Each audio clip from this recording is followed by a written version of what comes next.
ప్రియులారా, ఈరోజు వాక్యాన్ని ధ్యానించడానికి నిర్గమకాండము 14వ అధ్యాయం తెరిచి మీ ముందుంచాలని మనం చేస్తున్నాం. నిర్గమకాండము 14వ అధ్యాయం. ఈ నిర్గమకాండము 14వ అధ్యాయం మనందరికీ పరిచయమైన అధ్యాయం. ఆ అధ్యాయంలో ఉన్న సంఘటనలు కూడా మనందరికీ పరిచయమైనవి, మనకందరికీ తెలిసినవి. అలాగే మనకు చాలా సంతోషకరమైన అధ్యాయం. కొన్ని అధ్యాయాలు మనం తెరిచి చూసినప్పుడు కొన్ని అధ్యాయాలు జ్ఞాపకం చేసుకుంటేనే చాలా పురుకొల్పుగా ఉంటుంది, చాలా సంతోషంగా ఉంటుంది. అలాంటి అధ్యాయాలు ఒక అధ్యాయము ఈ నిర్గమకాండము 14వ అధ్యాయం. నిర్గమకాండం 14వ అధ్యాయం 14వ అధ్యాయం అన్న వెంటనే కొంతమందికి ఆ అధ్యాయంలో ఏముంటుందో అర్థమైంది. ఒకవేళ 14వ అధ్యాయం అన్న వెంటనే మీకు తెలియకపోతే బైబిల్ చదవండి. రోజు ఏమిటి బైబిల్ రోజు చదవండి. రోజు చదివితే కొంతకాలానికి అలాంటి అవగాహన దేవుడు కలుగు చేస్తాడు. సమూయేలు మొదటి గ్రంథం 17వ అధ్యాయం అన్న వెంటనే గొప్ప ఉత్సాహం కలుగుతుంది. దావీదు గొల్యాతును జయించేశాడు అక్కడని. అలాగే ఇక్కడ 14వ అధ్యాయం నిర్గమకాండం 14వ అధ్యాయంలో జరిగిన సంగతి ఏమిటంటే, ఇశ్రాయేలీయుల ఎదుట ఎర్ర సముద్రం నిలవబడినప్పుడు ఆ సముద్రాన్ని పాయలు చేసి ఇశ్రాయేలీయులను ఎర్ర సముద్రంలో ఆరిన నేలను మధ్యను దేవుడు నడిపించిన సంఘటన అధ్యాయంలో ఉంటుంది. అధ్యాయంలో కొన్ని సంగతులు మీ ముందుంచాలని ఆశపడుతున్నాను. 14వ అధ్యాయము 13వ వచనం చదువుతున్నాను. మోషే భయపడకుడి, యెహోవా మీకు నేడు కలుగ చేయు రక్షణను మీరు ఓరక నిలిచియుండి చూడుడి. మీరు నేడు చూచిన ఐగుప్తీయులను ఇక మీదట మరి ఎన్నడూను చూడరు. ఇశ్రాయేలీయులు ఐగుప్తు నుంచి విడిపించబడి, ఐగుప్తు దాస్యం నుంచి విడిపించబడి మోషే నాయకత్వంలో ఆ దేశం నుంచి బయటకు వచ్చారు. బయటకు వచ్చిన వెంటనే ఒక ఆపద వంటి ఒక ఆటంకం వారి ముందు ఎదురైంది. అలాంటి ఆటంకం ఎదురైన నేపథ్యంలో దేవుడు మోషేతోనూ ఇశ్రాయేలు ప్రజలతో కూడా మాట్లాడుతున్నాడు. మోషే ద్వారా ఇశ్రాయేలు ప్రజలతో మాట్లాడుతున్నాడు.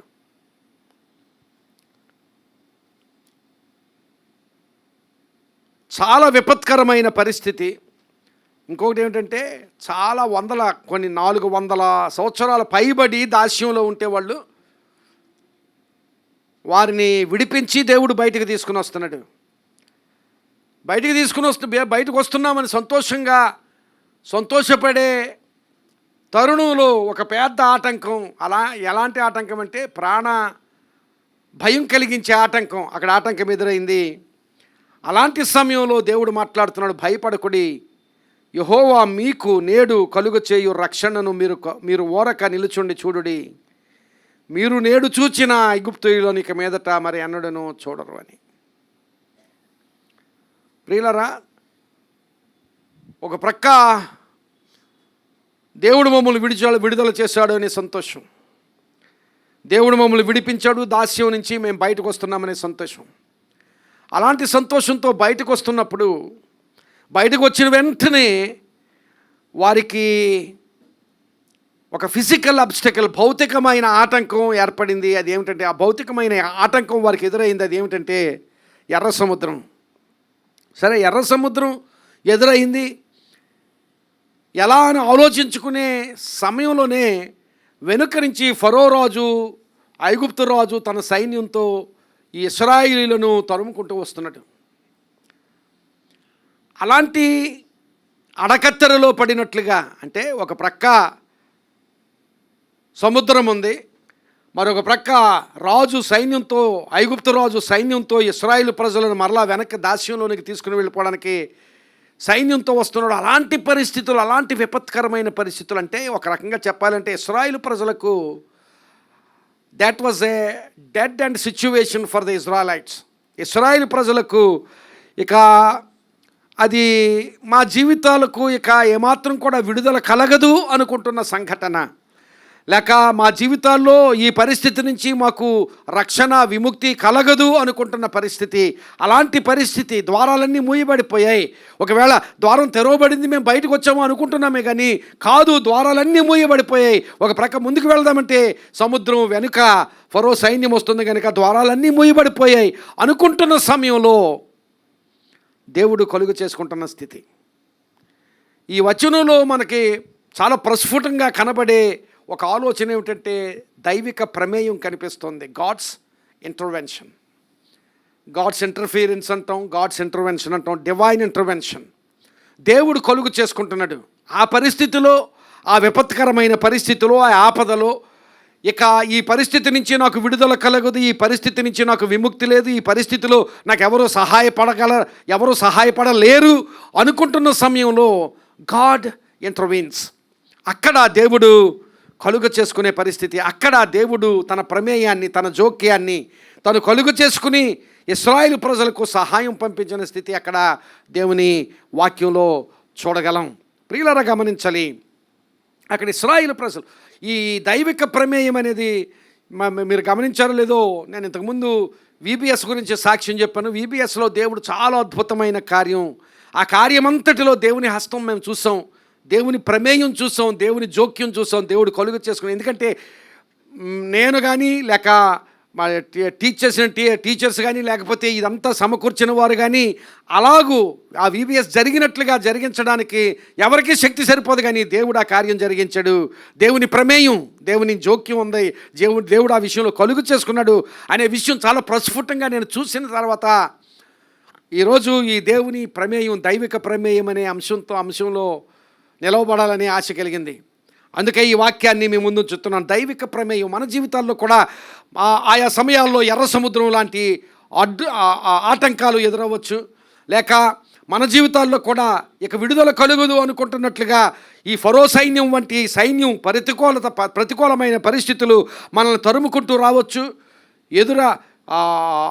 ముందు చూస్తే ఎర్ర సముద్రం, వెనుక చూస్తే ప్రతికూలత, దీనంతటి మధ్య దేవుడు కలుగు చేసుకుని చేస్తున్న కార్యాలు అక్కడ దేవుని వాక్యంలో మనం చూడగలం.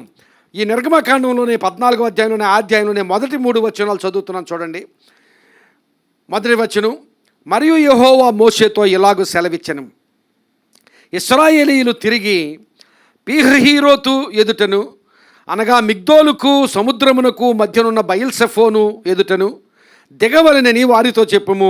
దాని ఎదుట సముద్రమునొద్ద వారు దిగవలెను, దాని ఎదుట సముద్రమునొద్ద వారు దిగవలెను. దేవుడు ఆ సముద్రం దగ్గరికి పంపించింది ఆయనే. ఆ సముద్రం దగ్గరికి మోషే తన సొంత జ్ఞానంతో తీసుకుని వెళ్ళలేదు, లేక సముద్రం దగ్గరికి ఇశ్రాయేలీయులు వారు అంతటిగా వారు వెళ్ళలేదు. ఆ సముద్రం దగ్గరికి ఎవరు పంపించారంటే దేవుడే పంపించాడు. దేవుడు పంపించి ఆ సముద్రం దగ్గర వారిని ఉంచితే వెనుక ఇప్పుడు ఫరో సైన్యం తరుముకుంటూ వస్తున్నాయి. ఇప్పుడు జరిగిన విడుదల ఎవరి వల్ల జరిగిందనుకోవాలి వీళ్ళు.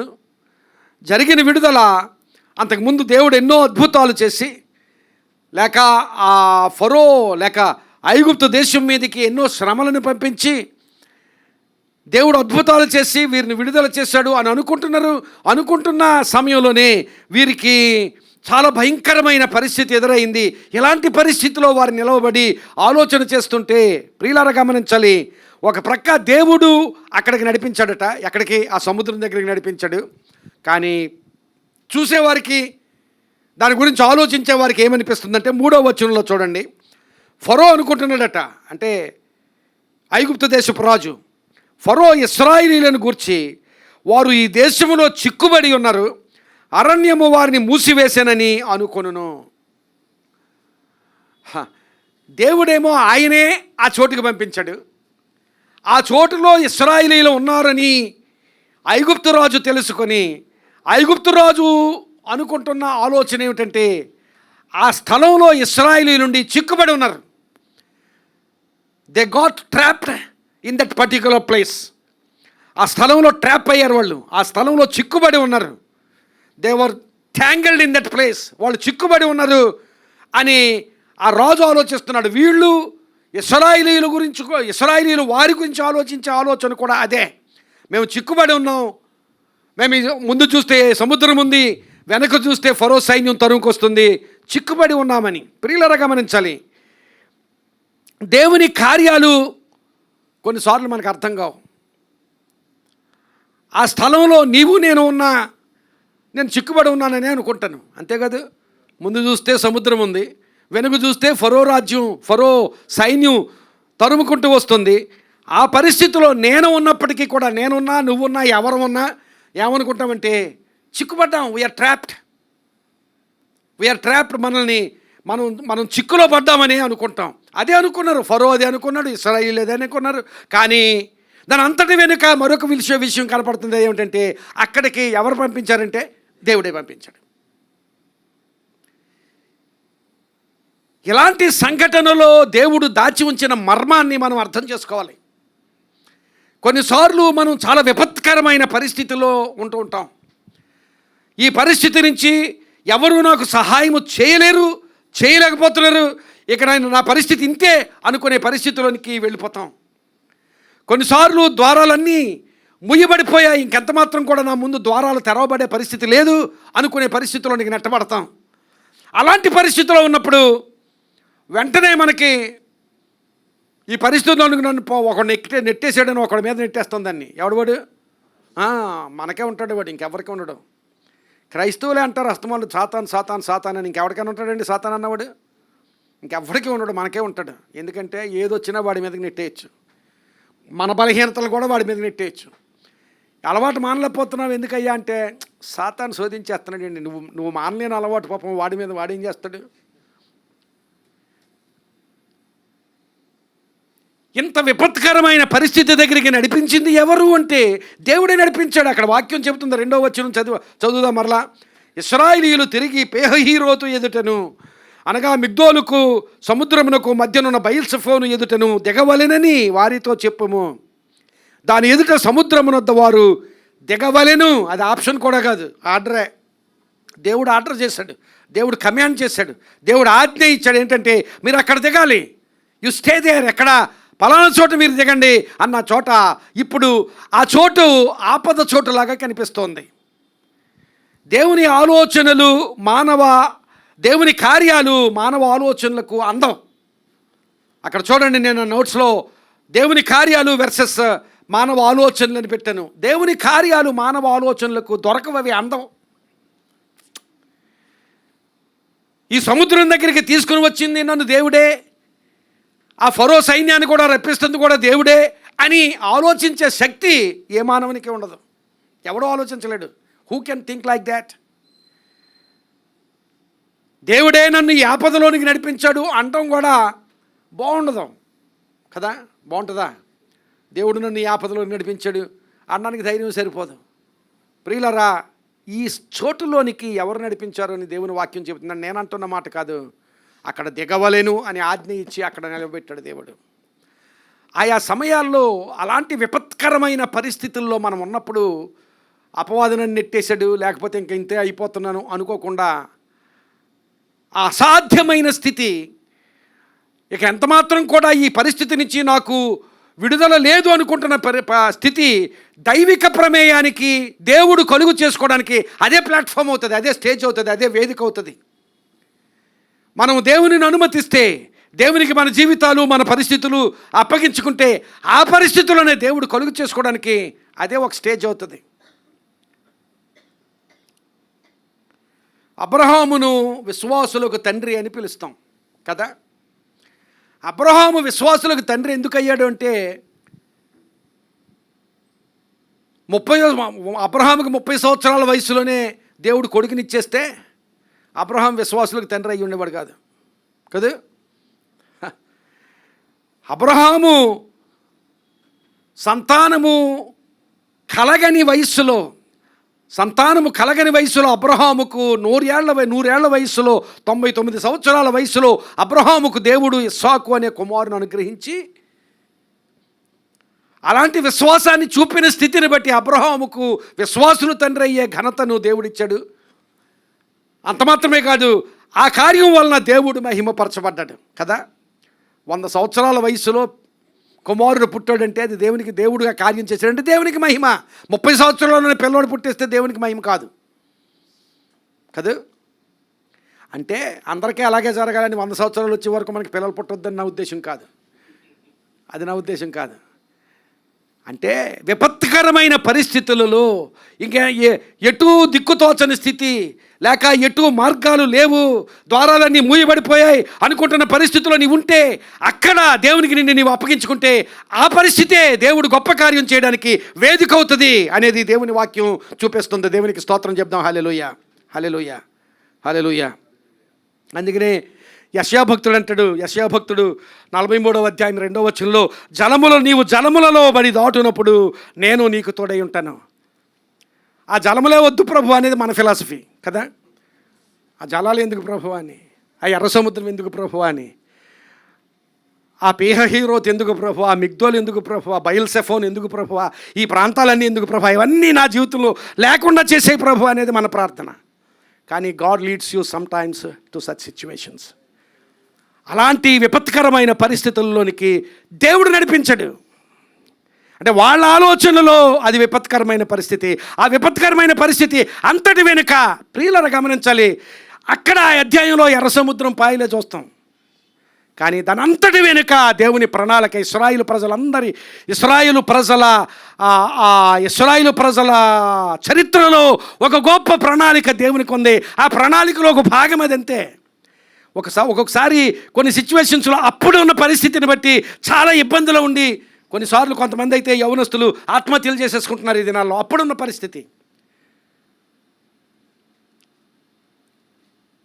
ఏవో ఈ మధ్య 17 మంది ఏదో ఆత్మహత్య చేసుకున్నారు. నీట్ ఎగ్జామినేషన్ పేపర్ గురించి ఆ మరలా ఎగ్జామినేషన్ రాయవలసి వస్తుందని 17 మంది ఆత్మహత్య చేసుకున్నారని నేను ఎక్కడో విన్నాను.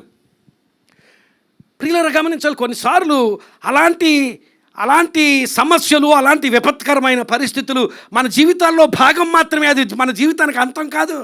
That is not the end of your life, that is a part of your life.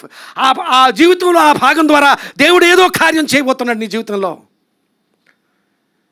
అలాంటి విశ్వాసంతో ముందుకు సాగినట్లయితే ప్రియులారా గమనించాలి, అక్కడ ఇప్పుడు అలాంటి పరిస్థితుల్లో మోషే ద్వారా దేవుడు మాట్లాడుతున్నాడు. భయపడకుడి అంటున్నాడు, భయపడకుడి, యెహోవా మీకు నేడు కలుగజేయ రక్షణను మీరు ఊరక నిలిచి ఉండి చూడండి. ఆ మాటల్లో దేవుడు వారిని ఎంత భయంతో ఉన్నారో, ఫరో గురించి భయం ఒకటి, రెండవది వారి జీవితాల గురించి భయం. వెనక్కి తీసుకుని వెళ్ళిపోతే ఇంకా ఎంత దుర్భరమైన పరిస్థితులను మేము ఎదుర్కోవాల్సి ఉంటుందో అదొక భయం, ఫరో గురించి భయం. అలాగే వారి జీవితాల్లో ఎదుర్కోబోతున్న సమస్యను గురించి భయం, అంతా భయమే. ఆ భయంలో దేవుడు మాట్లాడుతున్నాడు, భయపడకుడి అంటున్నాడు. అక్కడ ఆ అధ్యాయంలో కొన్ని విషయాలు మనం గమనిస్తే చాలా ఆశ్చర్యకరంగా ఉంటాయి. భయపడకుడి అంటున్నాడు. వీళ్ళట ఐగుప్తు నుంచి విడిపించబడి బయటకు వచ్చినప్పుడు ఎలా నడిచొచ్చారంటే 8వ వచనం చూడండి. 8వ వచనంలో, యెహోవా ఐగుప్తు రాజైన ఫరో హృదయమును కఠినపరచగా అతడు ఇశ్రాయేలీయులను తరిమెను, అట్లు ఇశ్రాయేలీయులు బలిమి చేత బయలు వెళ్ళుచుండిరి. ఆ 2వ సెంటెన్స్ గమనించాలి. అట్లు ఇశ్రాయేలీయులు బలిమి చేత బయలు వెళ్ళుచుండిరి. ఈ బలిమి అనే మాట ఎందుకు ఉపయోగించారో నాకు అర్థం కాలేదు. అక్కడ బలిమి అంటే కొన్నిసార్లు బలవంతం అన్నట్టుగా అర్థం కూడా వస్తుంది కదా. బలిమి చేత అంటే బలవంతం చేయబడ్డారు, వాళ్ళు బలవంతం చేయబడలేదు. బలిమి చేత ఏమన్నాడు, బలిమి చేత బయలు వెళ్ళారు అంటే ఎవరు బలవంతం చేసి త్రోస్తే బయటకు వెళ్ళలేదు. వాళ్ళకి వెళ్ళాలనే ఆశ ఉంది, బయటికి వెళ్ళాలి, ఆ దాస్యం నుంచి బయటకు పోవాలి అనే ఆశ ఉంది. ఇక్కడ తెలుగు బైబిల్స్లో బలిమి చేత బయలు వెళ్ళిరి అనే మాట ఉంది. నా దగ్గర Telugu Bible easy to read Bible ఒకటి ఉన్నది. WBTC వాళ్ళు, వరల్డ్ బైబిల్ ట్రాన్స్లేషన్ సెంటర్ వాళ్ళు చేసిన వాడుక భాషలో బైబిల్ ఒకటి ఉంది తెలుగులో. అందులో ఏమనుందంటే, ఇశ్రాయేలీయులు ఇక్కడ బలిమి చేత బయలు వెళ్ళిరి అన్న దగ్గర ఇశ్రాయేలీయులు విజయ సంకేతంగా చేతులు పైకెత్తి వెళ్ళిపోతున్నారు అన్నాడు. విజయ సంకేతంగా, that's a symbol of their victory. ఐగుప్తు దాస్యం మీద దేవుడు ఇచ్చిన విజయానికి సంకేతంగా చేతుల పైకెత్తి వెళ్తున్నారట. మనం ఇప్పుడు దేవుని సన్నిధిలో దేవునికి ఆరాధన చేస్తూ ఉత్సాహంగా ఎలాగైతే చేతులెత్తి ఆరాధన చేసామో అలాగే ఇశ్రాయేలీయులు చేతుల పైకెత్తి వెళ్తున్నారు. ఆ మాటలు ఆ బైబిల్లో ఉన్నాయి. ఇంకొక బైబిల్, ఇంకొక ట్రాన్స్లేషన్ ఉంది తెలుగులో, పవిత్ర గ్రంథం వ్యాఖ్యాన సహితమని ఒక బైబిల్ ఉంటుంది. అందులో ఇజ్రాయెల్ ప్రజ ధైర్య సాహసాలతో తరలి వెళ్ళారు అన్నాడు. ధైర్య సాహసాలతో. మన తెలుగు బైబిల్లో బలిమితో బయలు వెళ్ళిచుండిరి అన్నాడు, కానీ చేతులెత్తి విజయ సంకేతంగా చేతులెత్తి వాళ్ళు వెళ్ళిపోతున్నారు. అలాగే ఇశ్రాయేలు ప్రజలు ధైర్య సాహసాలతో తరలి వెళుతున్నారు. చాలా ఇంగ్లీష్ బైబిల్స్ చాలా చక్కటి తర్జుమలు, చాలా చక్కటి మాటలు ఈ సందర్భం కొరకు పొందుపరిచారు ఇంగ్లీష్ బైబిల్స్లో.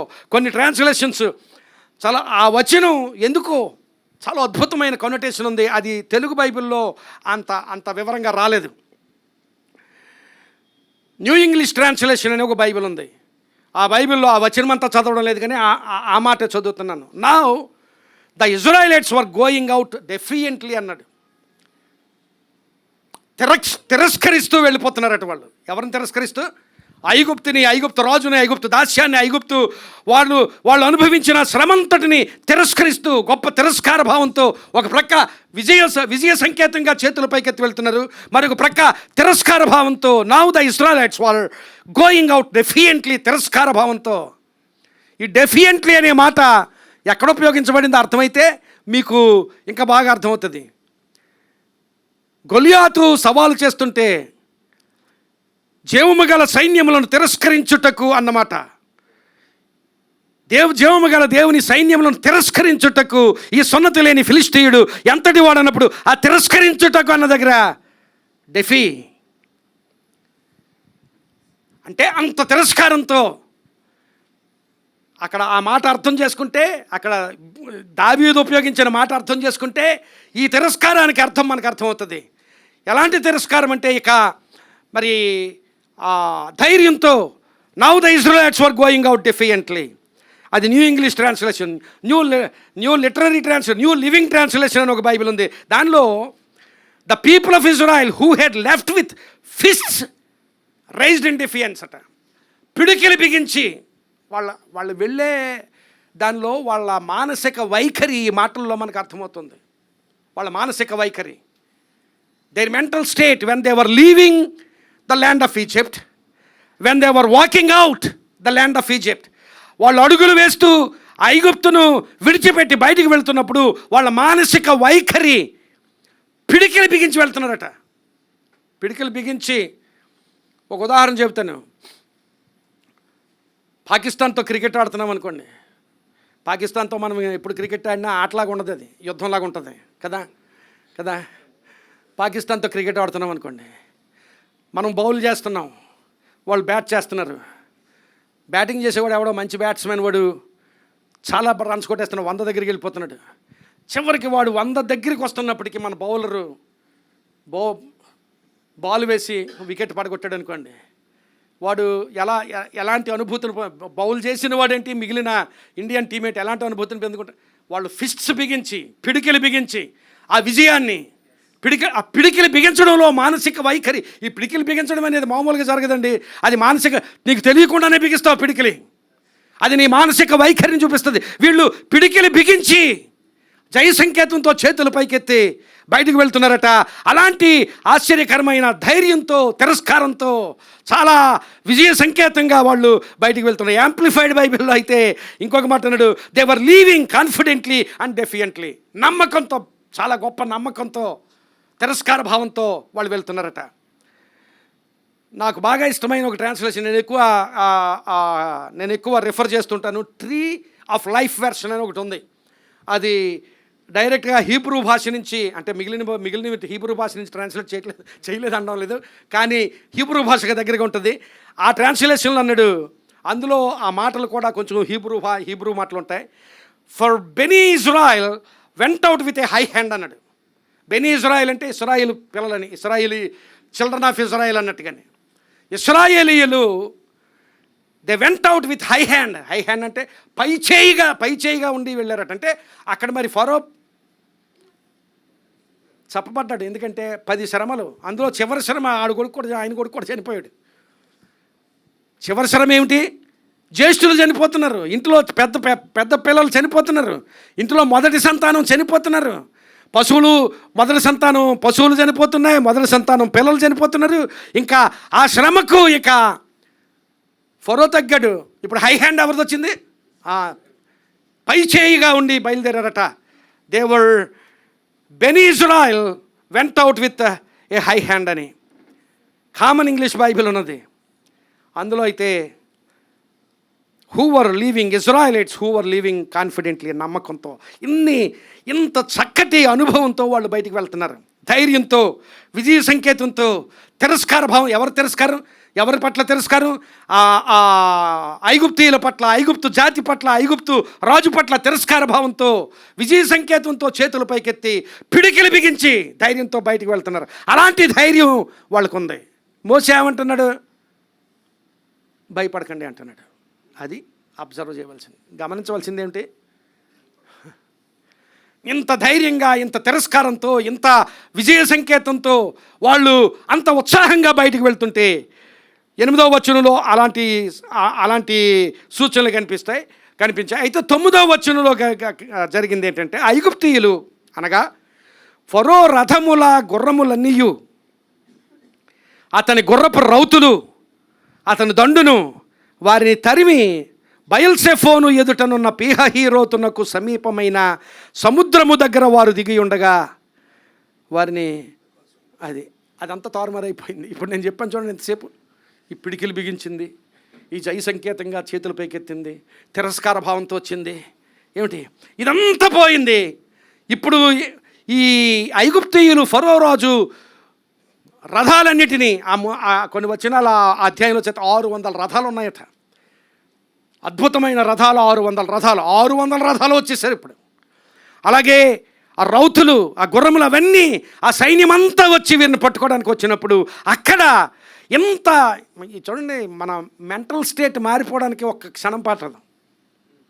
ఇంత ధైర్యం, ఇంత తిరస్కారం, ఇంత విజయ సంకేతం, ఇంత నమ్మకం, ఇదంతా కూడా ఒక్క క్షణంతో ఎప్పుడైతే ఫరో వస్తున్నాడు, ఫరో రథాలు వస్తున్నాయి, ఫరో సైన్యం వస్తుంది అని చూశారు. 10వ వచనంలో ఫరో సమీపించుచుండగా ఇశ్రాయేలీయులు కన్నులెత్తి ఐగుప్తీయులు తమ వెనుక వచ్చుట చూచి మిక్కిలి భయపడి, అది కూడా గమనించాలి, భయపడడం కాదు, మిక్కిలి భయపడి యెహోవాకు మొర్రపెట్టిరి. అది సందర్భం. ప్రియులారా గమనించాలి, చాలాసార్లు దేవుని సన్నిధిలో దేవుడు చేసిన కార్యాల కోసం చాలా గొప్ప సాక్ష్యాలు చెబుతాం. దేవుడు నా జీవితంలో జరిగించాడు, దేవుడు ఇంత అద్భుతం చేశాడు, ఇంత గొప్ప కార్యం చేశాడు. నిజం, ఎంత గొప్ప కార్యం చేశాడు అనేది నిజం, మన సాక్ష్యాలు నిజం. అయితే వెంటనే ఏదైనా శ్రమ వస్తే అదంతా మర్చిపోతాం. ఏది? దేవుడు ఆ కార్యం చేశాడు, దేవుడు అంత గొప్ప జయమిచ్చాడు, లేక దేవుడు అలాంటి అద్భుతమైన ఆ కార్యం సూచక క్రియలు నా జీవితంలో చేశాడు అనేవన్నీ మర్చిపోతాం. ఇప్పుడు ఏ సమస్యలో ఉన్నామో ఆ సమస్యే మన ముందు ఉంటుంది. ఆ సమస్యను బట్టి ఇప్పుడు వీళ్ళు భయపడుతున్నారు. ప్రియులారా గమనించాలి, మిక్కిలి భయపడ్డారట. కీర్తనకారుడు దావీదు అంటాడు, ఆయన ఒకసారి ఫిలిష్తీయుల ప్రాంతమైన గాతులో బంధించారు. ఆ బంధించినప్పుడు రాసిన కీర్తన, ఒక కీర్తన ఉంది, 56వ కీర్తన 3వ వచనంలో, నాకు భయము సంభవించు దినమున నిన్ను ఆశ్రయించుచున్నాను, నాకు భయము సంభవించు దినమున నిన్ను ఆశ్రయించుచున్నాను. ఈ మాటలు ఎందుకు చెప్తున్నానంటే, ఈరోజు ఇక్కడ ఈ మాటలు వింటున్న మనం ఆన్లైన్లో లేక క్రింద ఓవర్ఫ్లో రూమ్లో ఉన్న వారిలో ఎవరైనా ఏ విపత్కరమైన పరిస్థితిలో ఉన్నా, ఒకవేళ ఇంతకుముందు దేవుడు గొప్ప కార్యాలు చేసి ఉండొచ్చు, ఇప్పుడు చాలా విపత్కరమైన పరిస్థితిలో ఉన్నాను, నా జీవితంలో ఎన్నో అల్లకల్లోలమైన స్థితిగతులు నేను చూస్తున్నాను, చాలా భయంకరమైన స్థితిలో నన్ను ఈ పరిస్థితి నుంచి విడిపించగల స్థితి నాకు ఎక్కడ కనిపించడం లేదు, ఏ మానవుడు నాకు సహాయం చేయలేడు అనుకున్న పరిస్థితిలో నీవు నిలవబడితే అక్కడ దేవుడు మాట్లాడుతున్నాడు, భయము సంభవించు దినమున నిన్ను ఆశ్రయిస్తున్నాను ప్రభువా అని దేవునికి మొరపెడదాం. వాళ్ళు మొరపెట్టారు. 10వ వచనంలో వారు మిక్కిలి భయపడి యెహోవాకు మొర్రపెట్టారు. వారు మొర్రపెట్టారు. ఆ మొర్రపెట్టిన దాన్ని బట్టి 13వ వచనంలో దేవుడు మాట్లాడుతున్నాడు, మోషే భయపడకుడి, యెహోవా మీకు నేడు కలుగు చేయు రక్షణను మీరు చూడండి. 3 విషయాలు చెప్పాడు. భయపడొద్దు అన్నాడు. ఇంకో మాటలో చెప్పాలంటే, భయపడొద్దు అనే మాట తర్వాత ఇంకొక మాట అన్నాడు, ఊరక నిల్చుండండి. కొన్నిసార్లు ఇలాంటి సందర్భాల్లో కంగారు పనులు చేస్తాం కదా. ఇంగ్లీష్లో ఒక మాట ఉంది, ఎడు అనే మాట. అడు, ఏడిఓ అని. అడు అంటే గందరగోళం, గలిబిలికి గురై గందరగోళం అంటే చేయకూడని పనులు కూడా చేసేస్తాం. మనం చాలా ఆలోచన చేసి చాలా చేస్తున్నాం అనుకుంటాం. అందుకనే మీరేమీ చేయొద్దు అంటే, ఒకవేళ ఇశ్రాయేలీలు ఐగుప్తీయులు వచ్చేసి మమ్మల్ని పట్టుకోబోతున్నారు అనుకుని భయపడి సముద్రంలోనికి దూకేయొద్దు. అలాగని వెనక్కి వెళ్ళి వాళ్ళ మీద తిరుగుబాటు చేయి, ఏమీ చేయొద్దు. ఊరక నిలిచే ఉండడి. అదే చేయలేరు చాలామంది క్రైస్తవులు. They cannot wait on the lord. ఊరక నిలిచి ఉండుట అనేది చిన్న విషయం కాదు. ఎంతో బలమైన నమ్మకం, విశ్వాసం ఉంటేనే కానీ ఊరక నిలిచి ఉండి చూడలేము. అదే విశ్వాసాన్ని నేర్పిస్తున్నాడు అక్కడ మోషే. దేవుడు నేర్పిస్తున్నాడు మోషే ద్వారా. ఏమనంటే ఊరక నిలిచి ఉన్నాడు. You just stand still, you just stand still. ప్రియులారా, ఇంత విపత్కరమైన పరిస్థితి మధ్య దేవుడు సూచిస్తున్నది ఏమిటంటే, దేవుడు ఈ విషయంలో నాకు సహాయం చేయగలడు అనే విశ్వాసంతో ఊరక నిలిచి ఉండు. Just stand still, just stand still. ఊరక నిలిచి ఉండడి. వాగ్దానం కూడా చేసేసాడు, యెహోవా మీకు నేడు కలుగ చేయు రక్షణ మీరు చూడండి. యెహోవా మీకు నేడు కలుగు చేయు రక్షణ చూడండి. భయానికి బదులు నమ్మకం కావాలి. Whatever situation you are in. ఒకవేళ ఈ ఉదయకాల సమయంలో దేవుడు నీతో మాట్లాడుతుండగా ఏదైనా భయంకరమైన విపత్కరమైన, నేను ఈ పరిస్థితి నుంచి విడుదల పొందలేను అనుకుంటున్న స్థితిలో నువ్వు నిలవబడి ఉంటే, అలాంటి స్థితిలో ఉంటే, చాలా ద్వారాలన్నీ మూయబడిపోయాయి, ఈ నా ముందు ద్వారాలు తెరవబడగలిగే పరిస్థితి ఎంతమాత్రం కనబడడం లేదు అనుకుంటున్న స్థితి నీ జీవితంలో ఉంటే, అక్కడ ఊరక నిలిచి ఉండి దేవుడు నీకు కలుగచే రక్షణ చూడాలనే విశ్వాసంతో, ఆ విశ్వాసం మామూలు విశ్వాసం కాదు. అలాంటి పరిస్థితిలో ద్వారాలన్నీ మూయబడిపోయినప్పటికీ నా ఎదుట నా దేవుడు ద్వారం తెరవగలడు అనే విశ్వాసంతో దేవునికి స్తోత్రం చెప్దాం. హల్లెలూయా, హల్లెలూయా. అలాగే 13వ వచనంలో అక్కడ దైవిక ప్రమేయంలో దేవుని శక్తిని కూడా ఊరక నిలిచి ఉండుడి, దేవుడు కలుగ చేయు రక్షణ మీరు చూడుడి అనే మాటలో దేవుని శక్తి మనకు కనిపిస్తుంది. దేవుని ప్రమేయం దేవుడు కలుగ చేసుకుంటాడు మీ జీవితంలో. దేవుడు జోక్యం చేసుకుంటాడు మీ జీవితంలో. దేవుని ప్రమేయం మీ జీవితంలోకి వస్తుంది. ఆ దేవుడు కలుగు చేసుకున్నప్పుడు, దేవుడు జోక్యం చేసుకున్నప్పుడు దేవుని శక్తిని నీవు చూస్తావు. దేవుని శక్తిని నీవు చూస్తావు. అక్కడ కొన్ని విషయాలు నేను ధ్యానం చేస్తుంటే దేవుడు బయలుపరిచిన విషయాలు మీకు చూపిస్తాను. 19వ వచనం చదువుతున్నాను.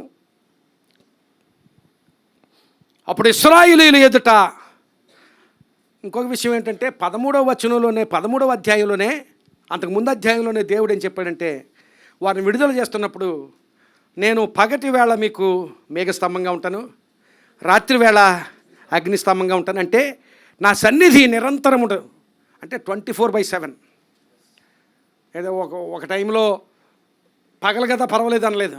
పగటి వేళ మేఘస్తంభంగాను, రాత్రి వేళ అగ్నిస్తంభంగాను, my presence will be with you, నా సన్నిధి నీకు తోడుగా ఉంటుంది అని దేవుడు చెప్పాడు. ఇప్పుడు 19వ వచనంలో, 14వ అధ్యాయం 19వ వచనంలో, అప్పుడు ఇశ్రాయేలీయుల ఎదుట సమూహమునకు ముందుగా నడిచిన దేవదూత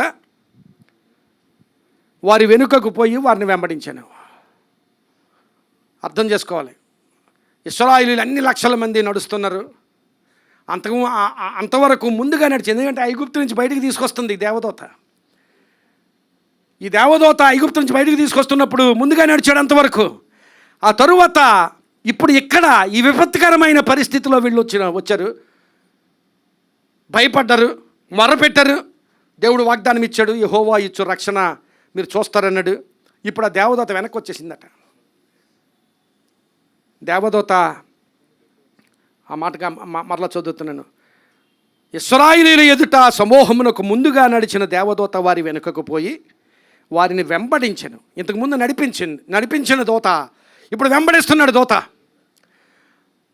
నడిపించడం వేరు, వెంబడించడం వేరు కదా. వెంబడిస్తున్నాడు. ఎందుకు వెంబడిస్తున్నాడు కూడా తర్వాత చూద్దాం. తర్వాత ఆ మేఘస్తంభము వారి ఎదుటి నుండి పోయి వారి వెనుక నిలిచెను. దేవదూత వెనక్కి వెళ్ళిపోయాడట.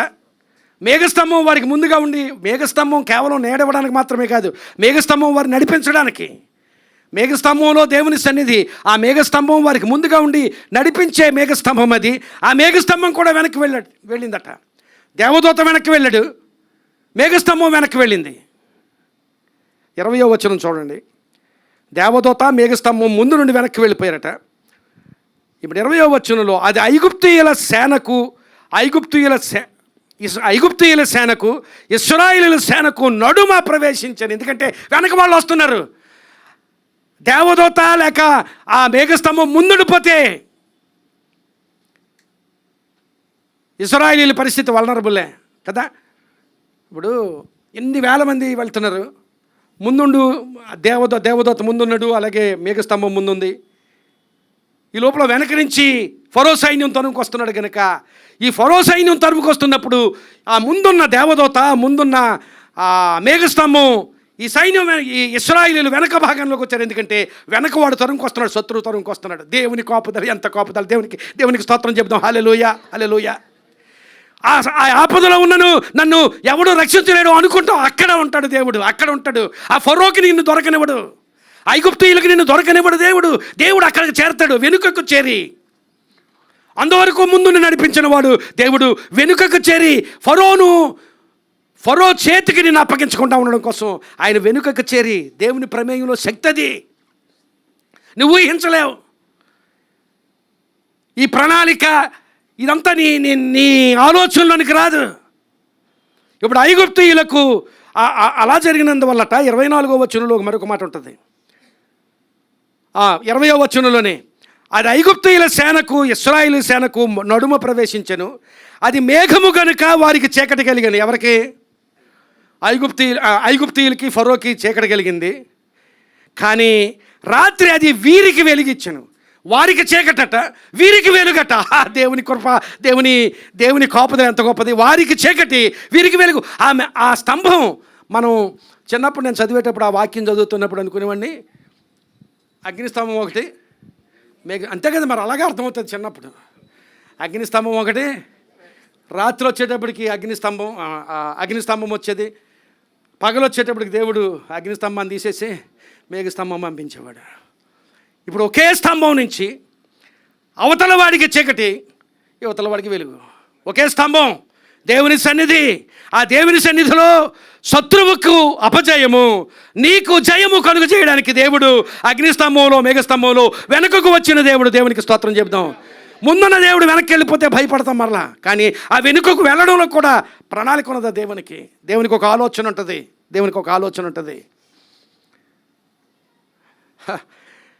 ఐగుప్తీయులకు చీకటట, 20వ వచనంలో ఐగుప్తీయులకు చీకటి, ఇశ్రాయేలుకు వెలుగు. నేను ఇంతకు ముందు చెప్పిన మాట 24వ వచనంలో ఉంది, చూడండి. అయితే వేకువ జామున యెహోవా ఆ అగ్నిమేఘమయమైన స్తంభము నుండి, ఒకటే స్తంభం, అర్థమైందా? అగ్నిస్తంభం వేరు. నా చిన్నప్పుడు ఆలోచన కరెక్ట్ కాదని ఆ వచనం చదివిన తర్వాత అర్థమైంది. ఏమిటది?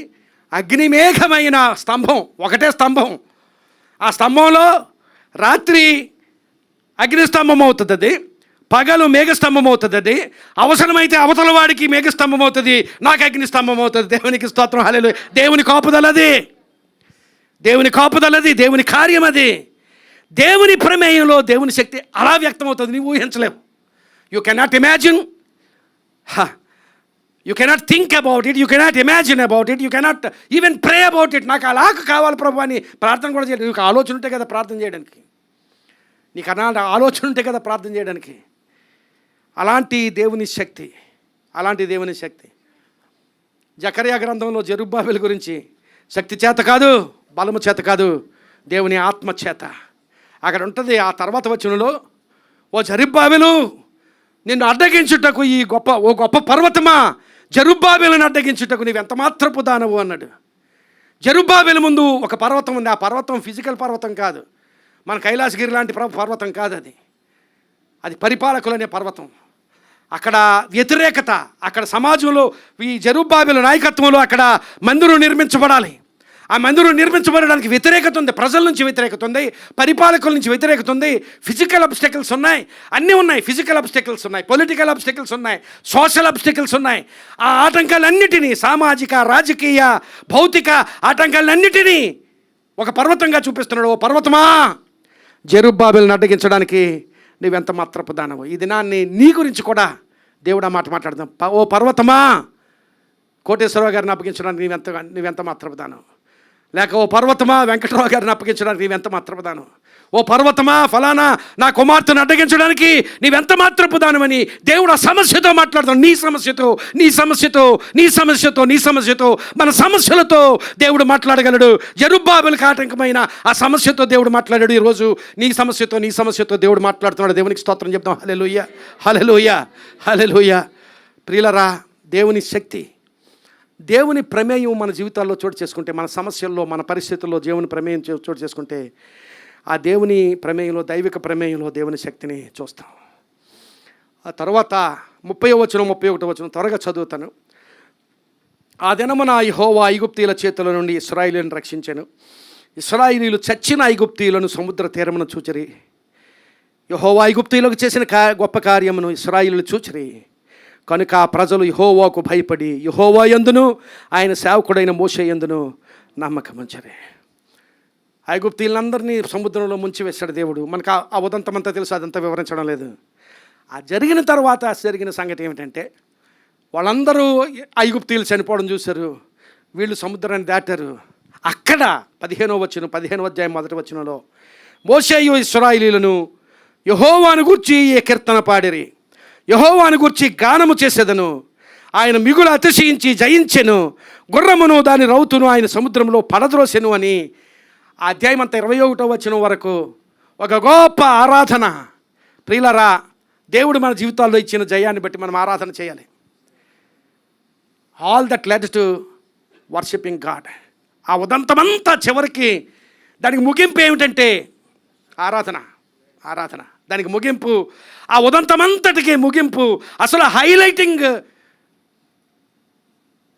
ఇన్సిడెంట్ ఏమిటంటే, నాకు ఆ 2 అధ్యాయాలు చదివితే అక్కడ సముద్రం పాయలు అవ్వడం అద్భుతమే, ఇశ్రాయేలీయులు అలాగ తప్పించబడడం అద్భుతమే, అంతా అద్భుతమే. కానీ దాని అంతటికీ మించి ఇశ్రాయేలీయులు నోళ్ళు తెరిచి, ఇశ్రాయేలు హృదయాలు తెరిచి